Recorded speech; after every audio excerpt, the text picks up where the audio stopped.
Time झाल्यानंतर उसाचं पाणी तोडावं की उसाला द्यावं?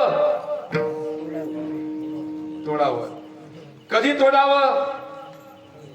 कमीत कमी ऊस 70 वर्षाचा झाल्यावर तरी. आम्ही बैठ गया खोपडी में, आम्ही बैठ गया. संगत करले संतन की, संगत करले संतन की,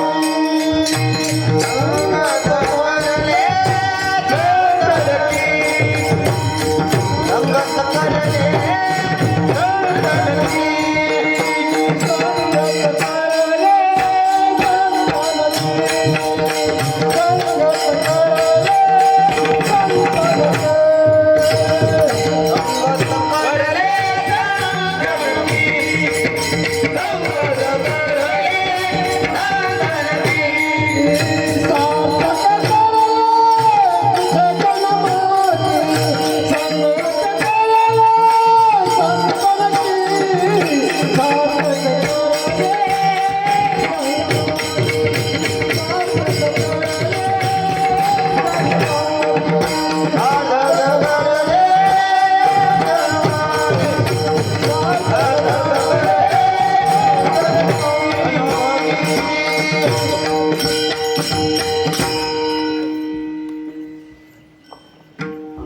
ऊस म्हणलं ऊस.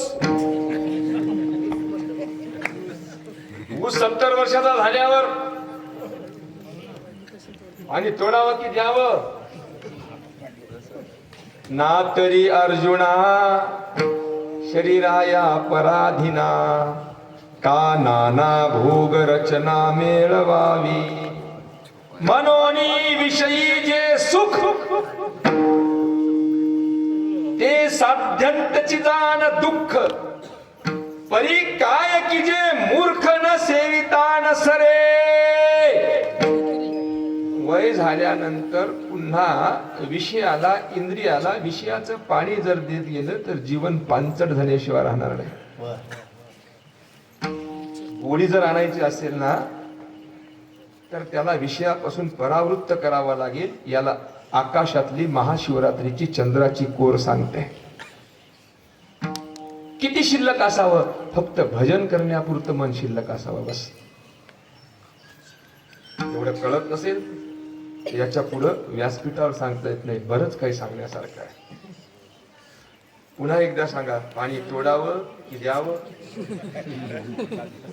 ठीक आहे, तोडावं. माळ घालून घालून म्हातारपणी यावं की म्हातारपणी माळ घालावी? वा. म्हातारा माळकरी व्हावा की माळकरी म्हातारा व्हावा?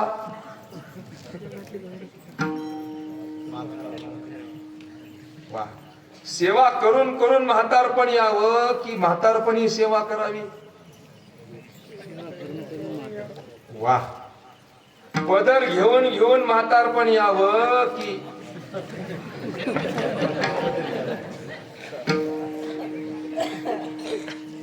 बोलता येत नाही बाहेर. पतिव्रते आले वार्धक्य जैसे.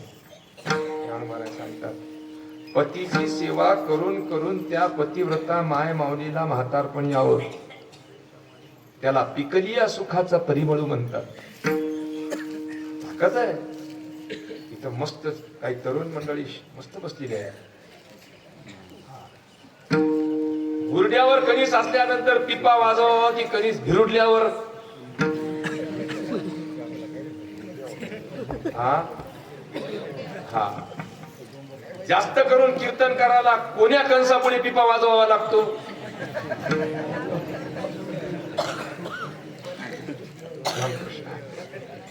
गुरुड्यावरचे कंस सगळे मोबाईलवर, भिरुडलेले कीर्तनात. रामकृष्ण हरी. मजा आहे. अर्थात आकाशातली चतुर्दशीची चंद्रकोर आम्हाला आराधना करायला शिकवते. त्याला शिवरात्र म्हणतात. ती महाशिवरात्र आहे. या दिवशी भगवान शंभू महादेवाचे प्रतिकृती म्हणजेच शिवलिंग उदय पावलेला आहे. सगळ्या देवता या दिवशी शंभू महादेवाची आराधना करतात. चराचरातील सगळं ब्रह्मांड आजच्या दिवशी जाग आहे आणि आजच्या दिवशी भाव धरून हे व्रत जो करेल त्याला शिवपुरीला वास घडणार. भाव धरोनिया भाव धरोनिया आचरती जाई भाव धरोनिया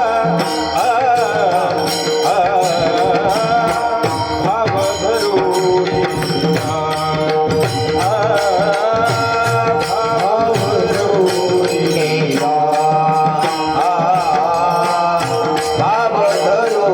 धरोनिया आचरती जाई भाव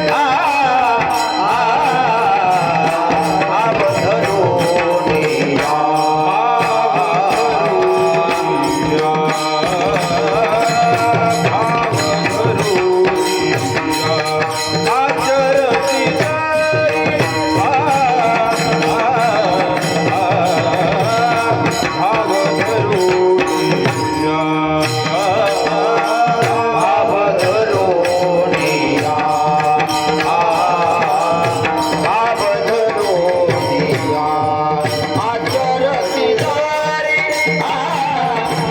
भाव धरोनिया भाव धरोनिया भाव धरोनिया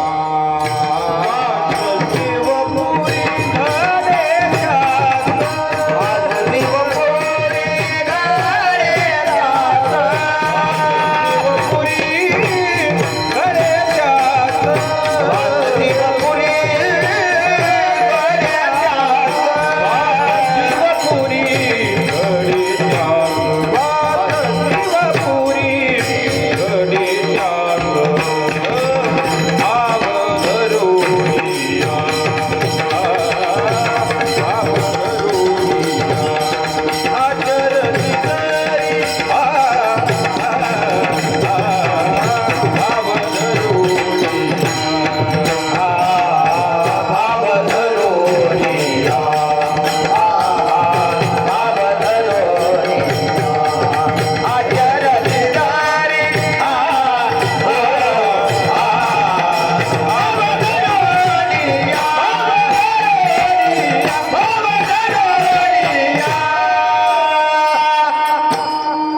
त्याच्याबद्दल असणारा भाव धरून जो या व्रताचं आचरण करतो त्याला शंभू महादेव अंतिम समयाला आपल्या जवळ येतात. वास शिवपुरी घडे त्यासी शंकरोति इति शंकरः.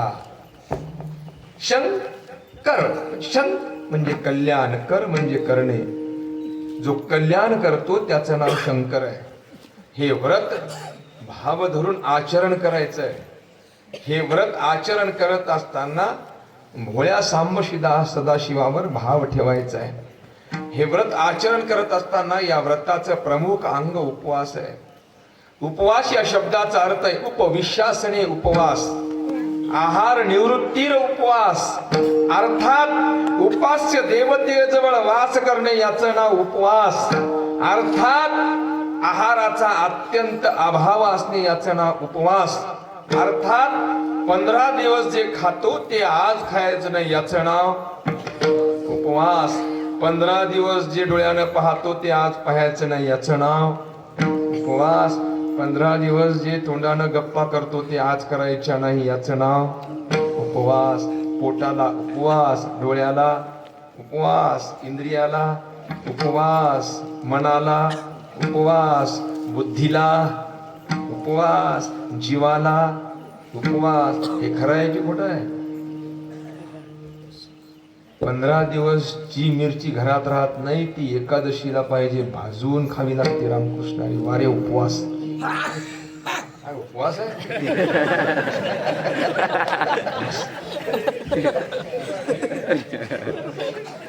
त्याला हसू नका, ती काही विकृती नाही,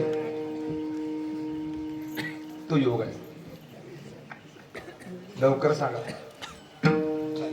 उपवास कशाला म्हणतात? आरियते मनसा बुद्ध्या इंद्रियेर्वा इति आहारः. इंद्रियाच्या द्वारे, मनाच्या द्वारे, बुद्धीच्या द्वारे जे बाहेरून आत घेतल्या जातं त्याला आहार म्हणतात. आहाराचा अत्यंत अभाव असणे याला उपवास म्हणतात. शांतपणे ऐकताय म्हणून विचारतोय. जिभेला पण उपवास पाहिजे, डोळ्याला पण उपवास पाहिजे, कानाला पण उपवास पाहिजे. नाहीतर ज्ञानोबा म्हणतात इंद्रियांनी सैरभैर वागावं आणि उपवास करावा. वरून वरून पालवी खुडावी आणि आतून पाणी टाकावं. रामकृष्ण हरी. मग तया उदकाचे आवेश आहे. उन्हाळ्याच्या दिवसात पालव्या खुडायच्या आणि खालून पाणी टाकायचं. ते झाड मोठं होईल की वाळून जाईल? बोला ना. मग इमानदारीनं सांगा, 15 दिवस जास्त तंबाखू पाहिजे की एकादशीच्या दिवशी जास्त पाहिजे?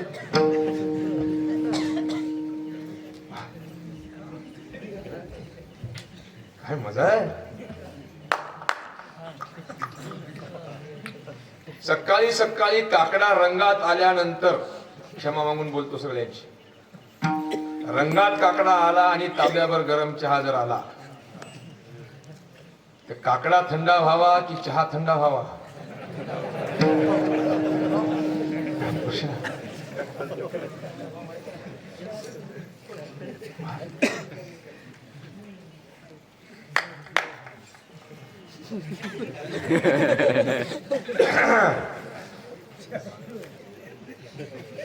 जेवायला आहे ना,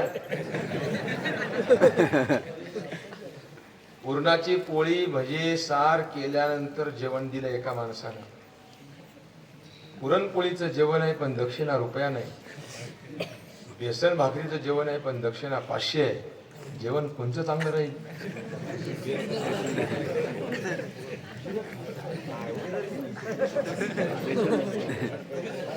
उपवास याला काय म्हणतात? उपविश्वासने इति उपवास. नाना प्रकारचे व्यंजन करून, पदार्थ करून आपल्या जिभेच्या आवडी पूर्ण करणे याला उपवास म्हणत नाही. उपवास श्रावणात आणि कुरड्या पापड उन्हाळ्यात. उपवास आलू चिप्स वेगळा. 20 वर्षापूर्वी आम्ही जेव्हा हे एकादशी सुरू केली तेव्हा फक्त आम्हाला मुठभर शेंगदाणे आणि थोडासा साबुदाणा माहित होता. त्या उपवासाची प्रगती एवढी झाली, आता भगरीचे धापाटे, राजगिऱ्याचा शिरा, डेव्हलपिंग आहे. कशाची? उपवासाची डेव्हलपिंग आहे की जिभेची डेव्हलपिंग आहे? उपवास अत्यंत महत्वाचा आहे. विषयापासून इंद्रियाला परावृत्त करणे याला उपवास म्हणतात. ठीक आहे, ऐका काय होईल आता लक्षात घ्या. नवीन मुलांनी एकादशी किंवा शिवरात्र करावी म्हणून त्याला भरपूर नाना प्रकारचं खायला द्यावा आणि त्याला व्रताची आवड लावावी, हे ठीक आहे. पण 20-20 वर्षानंतर ती आवड हळूहळू कमी व्हावी की वाढावी? जिभेची आवड कमी व्हावी की वाढावी? बरोबर आहे. मग आता आज मिरच्या किती खाल्ल्या? मजा आहे. आवड कमी कमी व्हावी कशाची? ऐका, ज्या वेळेला हळूहळू जिभेची आवड कमी होईल आणि व्रतवैकल्याची आवड वाढेल ना, नामस्मरणाची आवड वाढेल ना, त्या दिवशी अपवित्र असणारा देह तुमचा पवित्र झाल्याशिवाय राहणार नाही. हरिपाठ कीर्ती पवित्रची होय देह त्याचा. पवित्र होईल ना. मिरच्या खाऊन पवित्र होईल नाही. मग नामस्मरणामध्ये आमची रुची काय येत नाही? त्याचं कारण आहे आणखीन आम्ही आमच्या जिभेचे चोचले कमी केले नाहीत म्हणून. त्याच्यामध्ये मजा येत नाही. याच्याकरिता उपवास करावा लागतो. याच्याकरिता देवाची पूजा करावी लागते आणि याच्याकरिता जागरण करावं लागतं. जागे राहण्यासाठी कमी खावं लागतं. रामकृष्ण. अभंगाचं तिसरं उपवास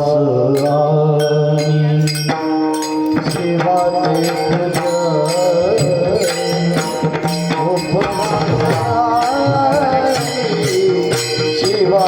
पूजन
लाईव्ह चालू असल्यामुळे सगळ्यांचे हात दिसले पाहिजेत आणि मग सगळ्यांनी मस्त जोरात टाळी वाजवा. सगळ्यांचा फोटो टीव्हीवर आल्याशिवाय राहत नाही. फोटो म्हणलं की मस्त वाटते. हा हात करा तिकडं. वा वा किती छान हात.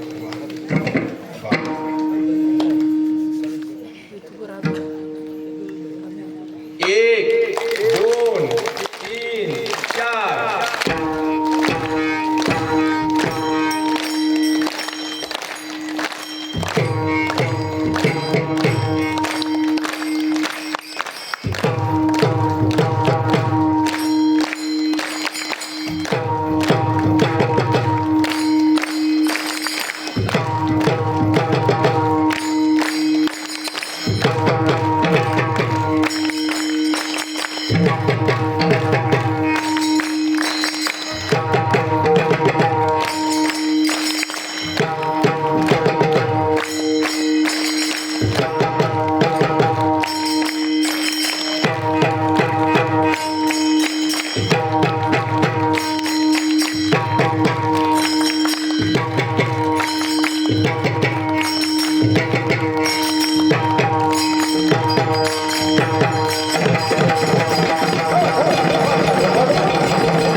अभी इंटरवल हो गया है.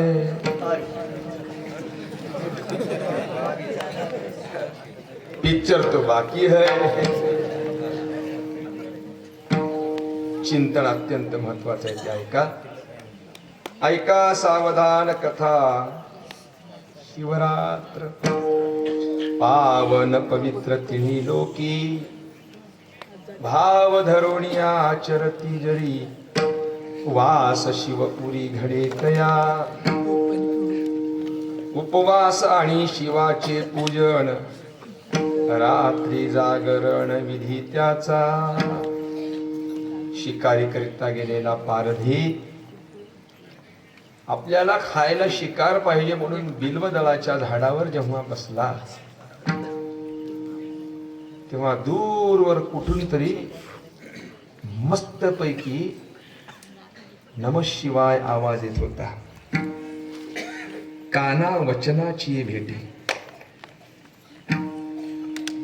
आपल्याला शिकारी करता येणार सावध व्यवस्थित दिसावं याच्याकरिता बिल्वदळ तोडायला लागला. जुनाट असणाऱ्या शिवलिंगावर ती बिल्वदळ हळूहळू पडायला लागली. कानावर ओम नमः शिवायचा जप यायला लागला आणि हाताने बिल्वदळ शिवलिंगावर पडायला लागली. पुण्य काळ जागा झाला. ज्ञानोबारायांनी फार सुंदर सांगितलंय. काय? टाळी कावळा सापडे. टाळीमध्ये काय सापडावा? हा हा मस्त आहे. तैसे तामसा पर्व जोडे पुण्य देशी.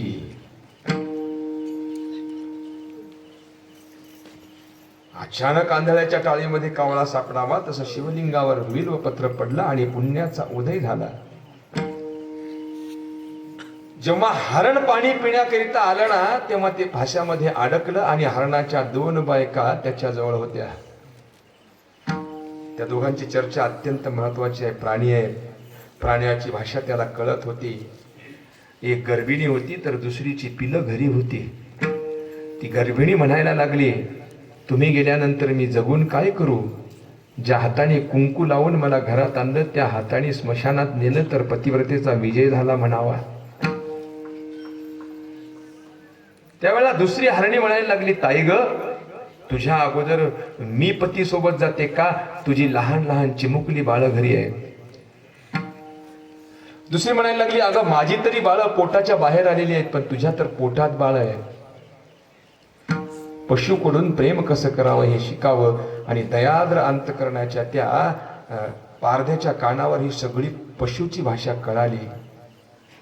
दोघी समोरासमोर येतात आणि एकीने विनंती केली, दादा माझ्या मालकाला सोडून देशील पण मला खाशील, फक्त माझ्या लेकराला फक्त दूध पाजून येऊ दे. चिमुकल्या बाळांना जेव्हा हरणी दूध पाजायला गेली आणि इतिहास कळाला, तेव्हा ती लेकरं पारध्याजवळ येतात. आमचं कवळं मांस आहे रे, आमच्या आईवडिलाचं तरी जड मांस आहे, जाड मांस आहे, आम्हाला तरी खा, आमच्या बाबाला सोडून दे. काय अंतःकरण आहे.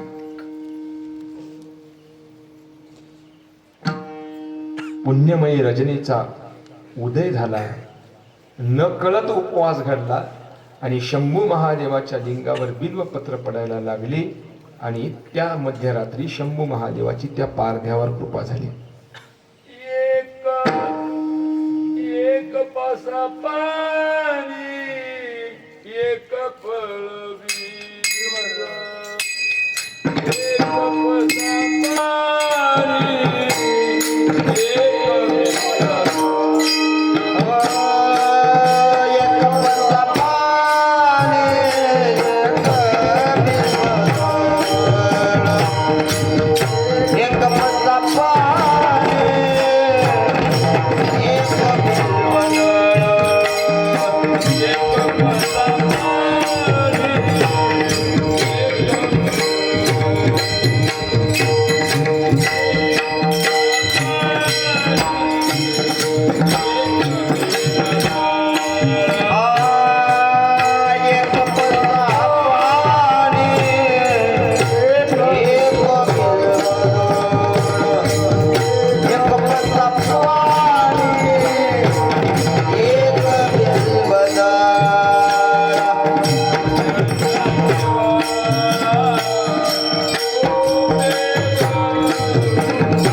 कपसा पाणी, एक बिल्वदळ, पूजन केवळ सोपे बहु. बेलाला पानं किती आहेत? 3. बालावस्था, तरुणावस्था आणि वृद्धावस्था. रजोगुण, तमोगुण, सत्वगुण तिन्ही अर्पण करायचे आहेत. जीवनमुक्तीचा विलक्षण आनंद भगवान शंभू महादेवाजवळ आहे. भक्ती प्रेम सुख भगवान शंभू महादेवाजवळ आहे. इतर देवताची पूजाविधी फार अवघड आहे, पण या देवतेची पूजाविधी फार सोपी आहे. इतर देवतांचे दरवाजे रात्री बंद होतात, शंभू महादेवाचे दरवाजे रात्रभर चालू असतात.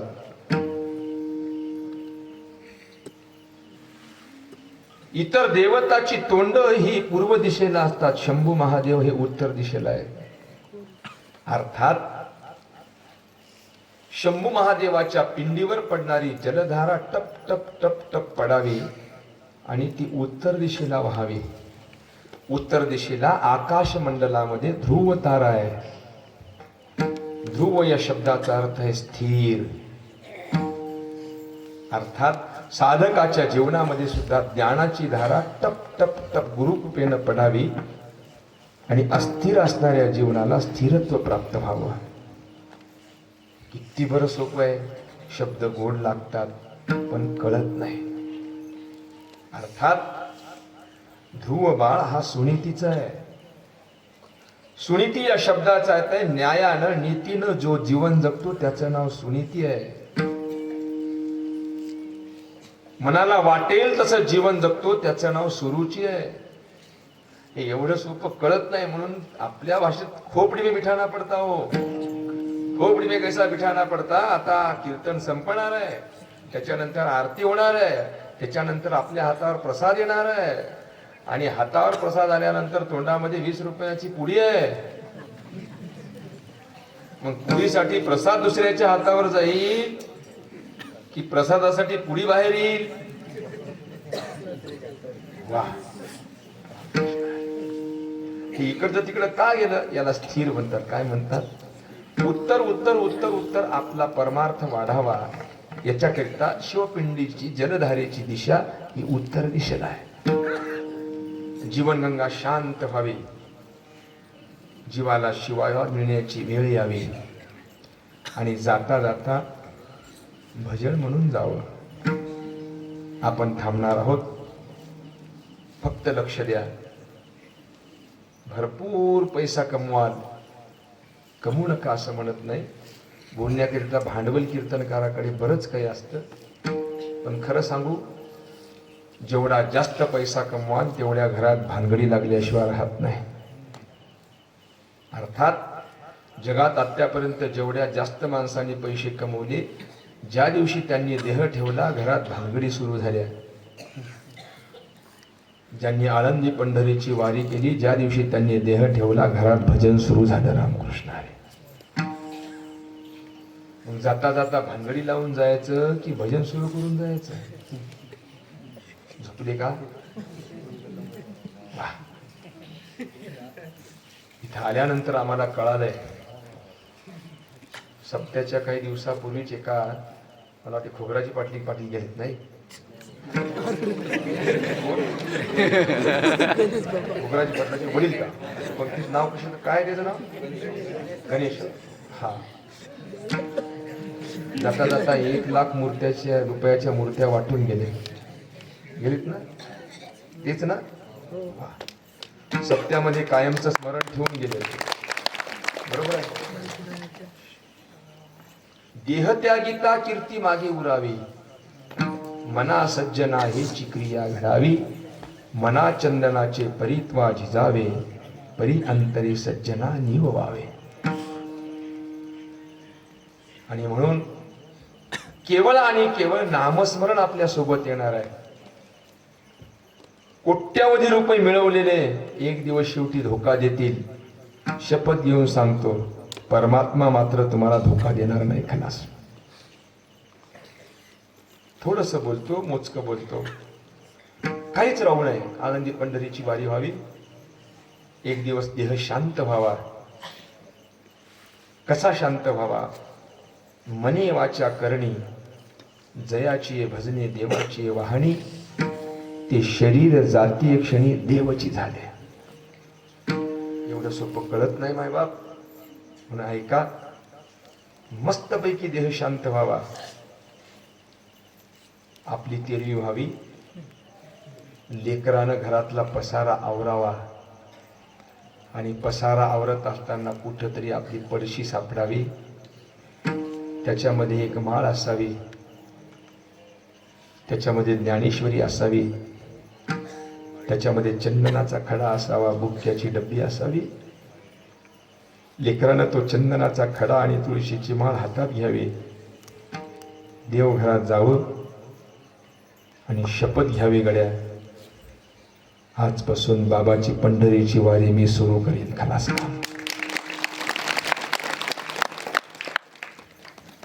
किती मोठी इस्टेट आहे त्या पडशीमध्ये हो.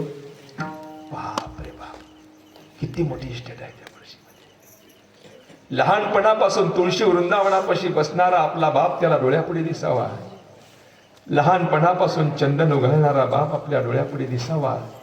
लहानपणापासून बापाची भगवी पताका खांद्यावर डोळ्यापुढे दिसावी. लहानपणापासून आपल्या घरी येणारे साधू संत आपल्या डोळ्यापुढे दिसावे. बापाचा अख्खा इतिहास डोळ्यापुढे यावा, आणि जाता जाता बापानं मुलाला पंढरीचा वारकरी करून जावं. याला विजय म्हणतात. खलास.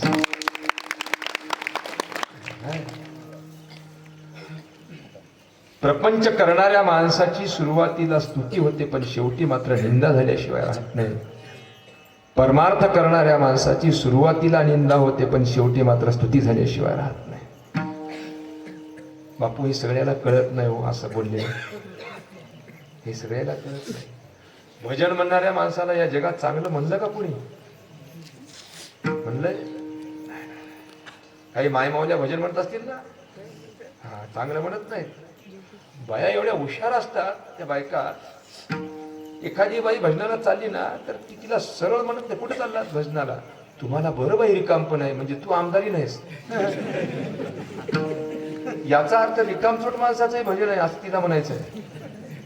हा बोलतात तो खूप बोलतात, पण खरं सांगू, आयुष्यभर भजन म्हणणाऱ्या माणसाला जेव्हा बोलतात ना, बोलू द्या. मी सांगतो, इथं तरुण मंडळी आहे, वाईट माणसं चांगल्या माणसाला बोलतातच. त्याची बोलणी सगळी सहन करावी लागतात, हृदयामध्ये शब्द खुपसतात इतके सहन करावे लागतात. ऐका, बोला, शांत राहा, संयमी राहा, हरिभजन सोडू नका. 45-50 वय झाल्यानंतर तुम्हाला बोलणारी, तुम्हाला हिणवणारी, तुमची निंदा करणारी माणसं तुमचा सल्ला घेण्याकरिता तुमच्या दारात आल्याशिवाय राहणार नाही. कारण त्याच्याकडचं आता सगळं संपलेलं असते. हो, सगळं संपलेलं असते. आणखी सांगू, घड्याळ पुढे जातंय. सकाळी सकाळी फुलाच्या बाजारामध्ये लग्नाच्या हाराचे भाव जास्त असतात की देवाच्या? हो,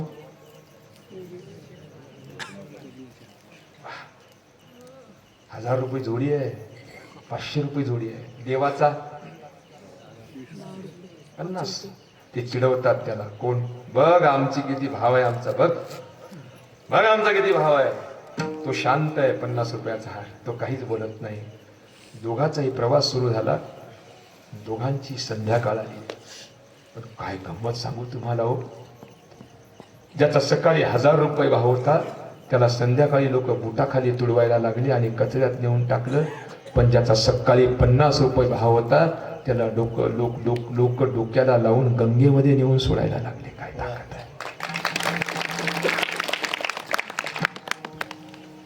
देह वैकल्याचा वारा झनी लागेल सकुमारा, म्हणून आत्मबुधाची या पांजिरा सुई तयाते. काय मजा आहे!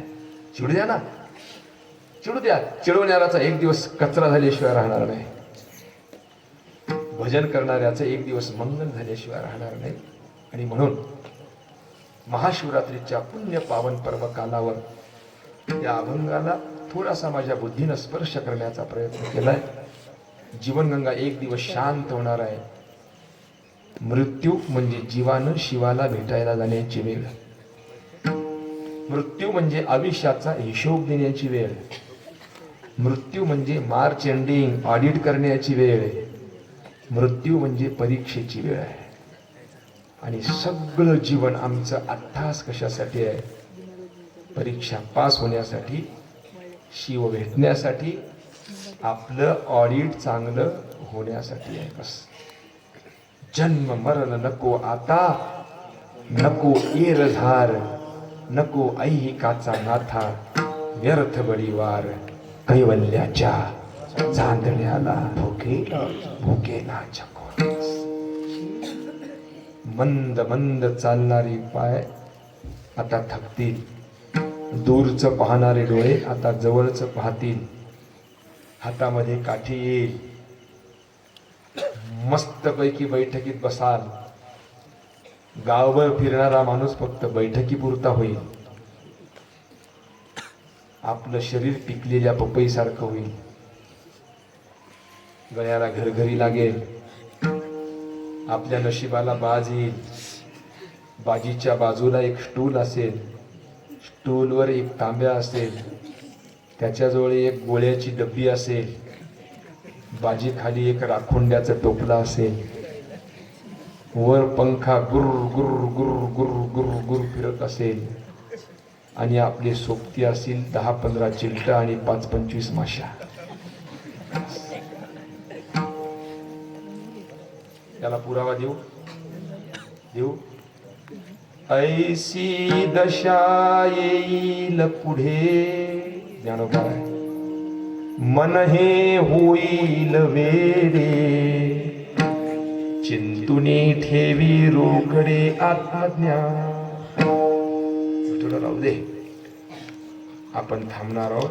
फक्त एक सांगा, फुलातून सुगंध निघून जावा तसा शरीरातून प्राण निघून जावा. अशा वेळेला त्या बाजीवर पडल्या पडल्या प्राणांतिक वेदना होत असताना आपल्याला हसू येईल की रडू येईल बापू? बोला ना. रडू येईल ना? नक्की रडू येईल ना? त्याही वेळेला तुम्हाला हसायचं का सांगू ना? बस. बाजीवर पडल्या पडल्या जर सप्त्यामध्ये दिलेल्या पंक्तीची जर तुम्हाला आठवण आली ना तर शपथ घेऊन सांगतो तुमच्या चेहऱ्यावर हसू आल्याशिवाय राहणार नाही.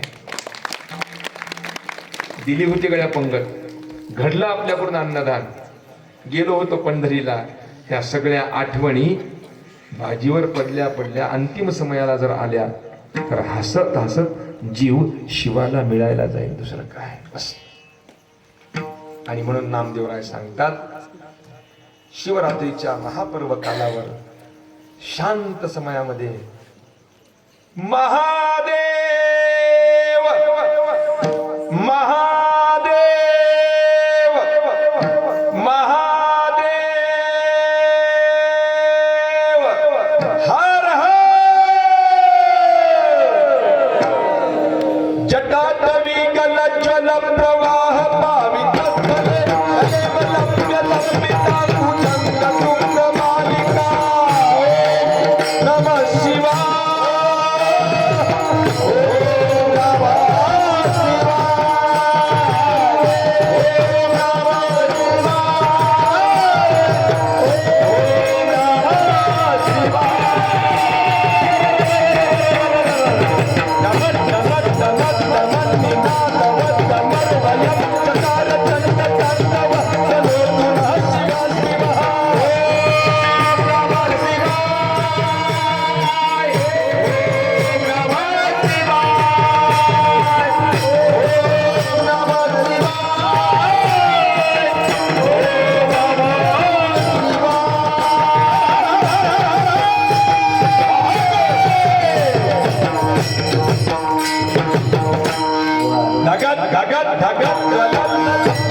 धगत धगत धगत ज्वलन ललाट पट्ट पावके किशोर चंद्रशेखरे प्रति प्रतीक्षणम मम.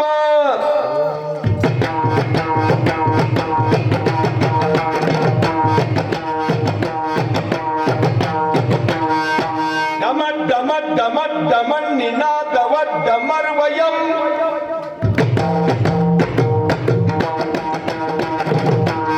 चंद्रशेखरं विमुञ्चिमान मंगलम्. ओम नमः शिवाय. ओम नमः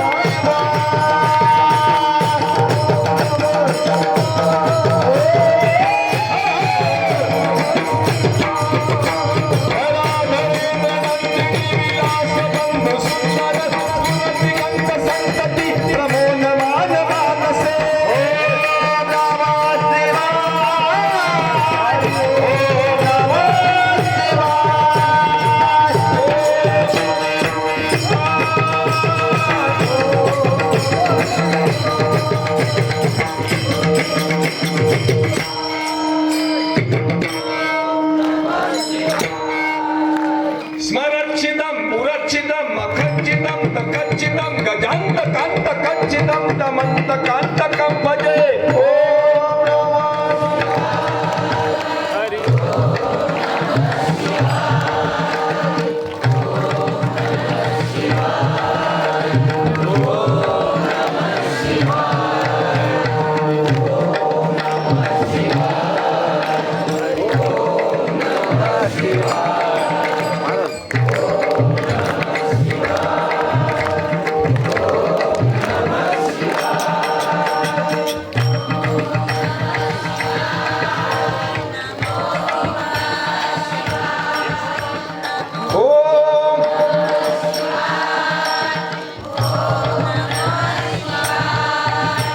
डमट डमट डमट डमट निनादवट डमर्वयं चकार चंद्र तांडवत तनोतु नः शिव शिवम्.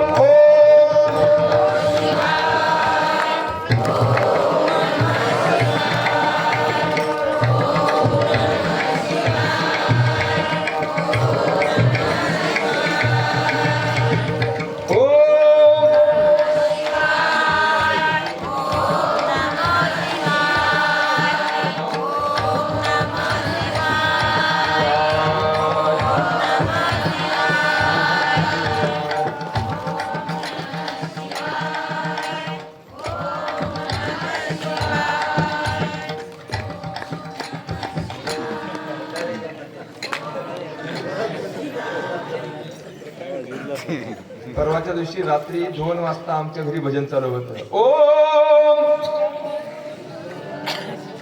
हातात मोबाईल होता. ओम, म्हणलं एवढ्या रात्री काय शिओरला गेलीस की काय? नाही नाही तसं काय नाही. मग म्हणलं एवढं भजन कसं काय म्हणालीस? मला माहित नाही. म्हणजे काय झालंय, 1500चा हप्ता आला.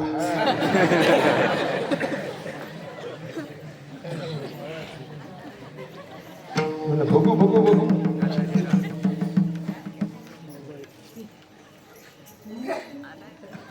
मी म्हणलं ओम नमः शिवाय. म्हणजे तुम्हाला आला का? नाही. कसं काय म्हणल्या? म्हणलं तुमच्या मोबाईल मधले आमच्या मोबाईल मध्ये आले.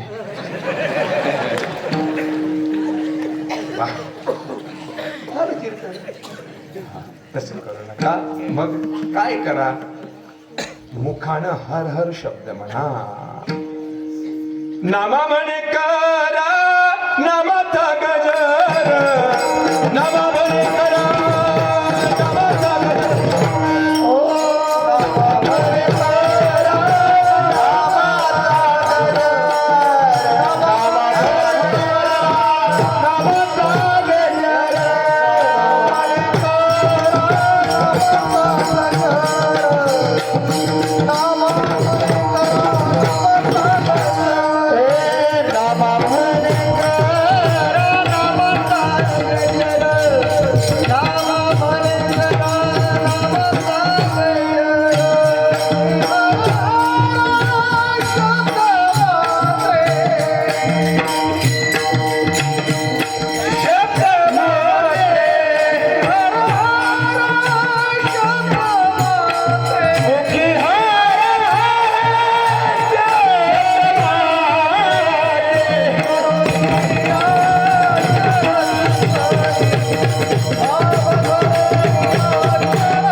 वाजवलं की वाजव.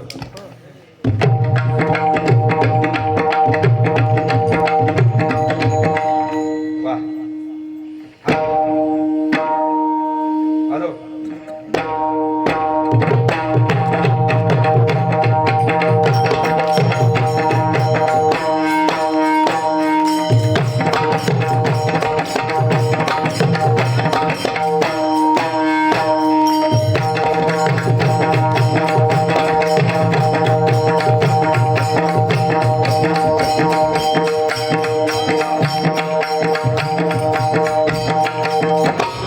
दादरा हा धिन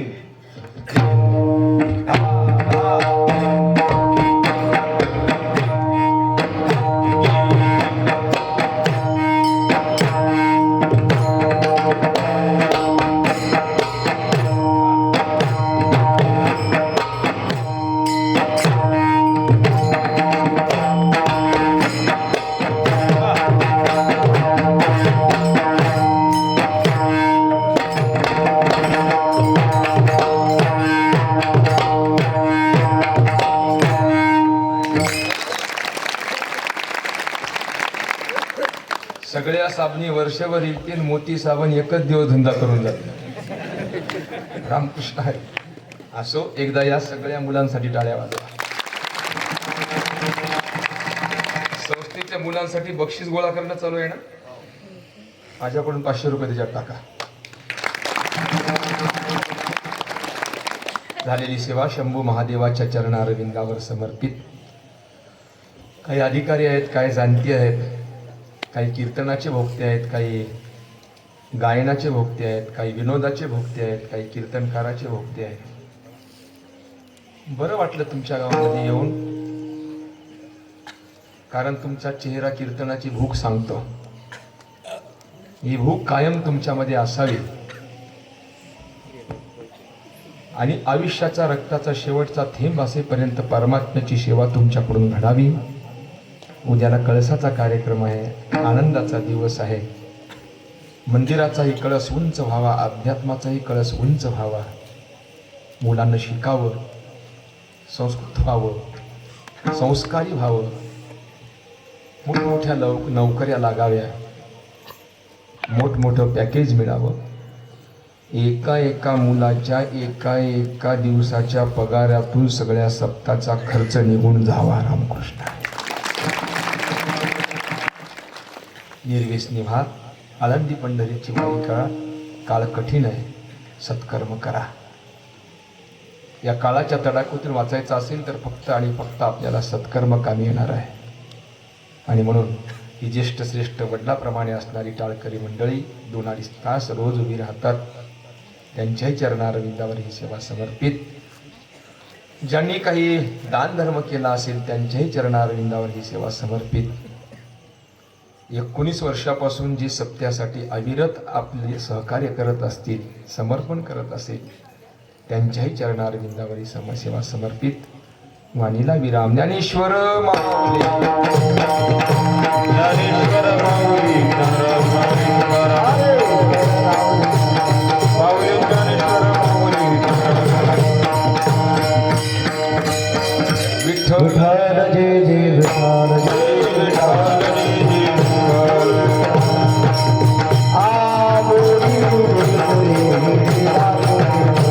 पराक्रमा पराधर्मा तुम्ही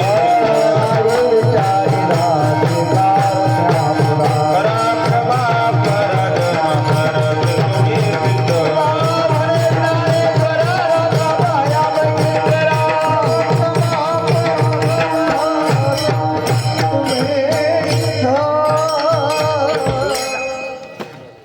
चालत असलेला हा